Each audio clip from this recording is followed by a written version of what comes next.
As he was driven away to serve his sentence, Anwar Ibrahim's supporters could no longer contain their frustration. For them, this verdict was nothing less than persecution by the 5 judges.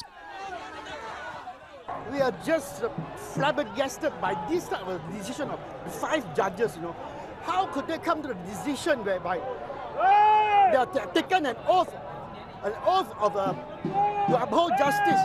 But instead, what kind of oath have they taken? It is to uphold the political power of a certain party.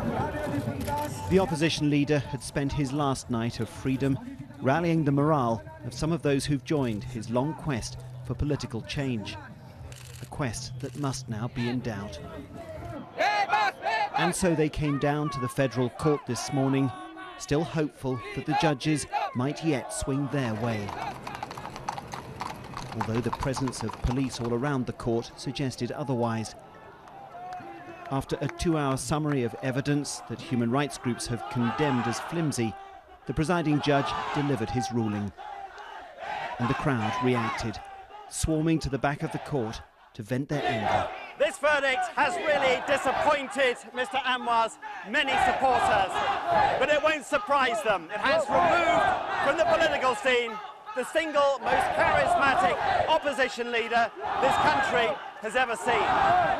They shouted taunts and protests at the police, but it was never likely to get much worse than this. As she left the court, Mr. Anwar's daughter, now a rising star in the opposition, vowed that her father's struggle will continue. I hope that my father's sacrifice, which is not easy for us, being grown up, to see him at 67, having to spend time behind bars. How do you think he'll cope? Oh, he's very strong. I just don't know if his physical body will keep up with his mind and spirit.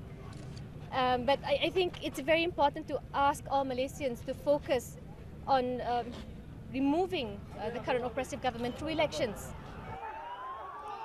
So for the second time in his career, Anwar Ibrahim is carted off to jail. And this time, a political comeback will surely be a great deal harder.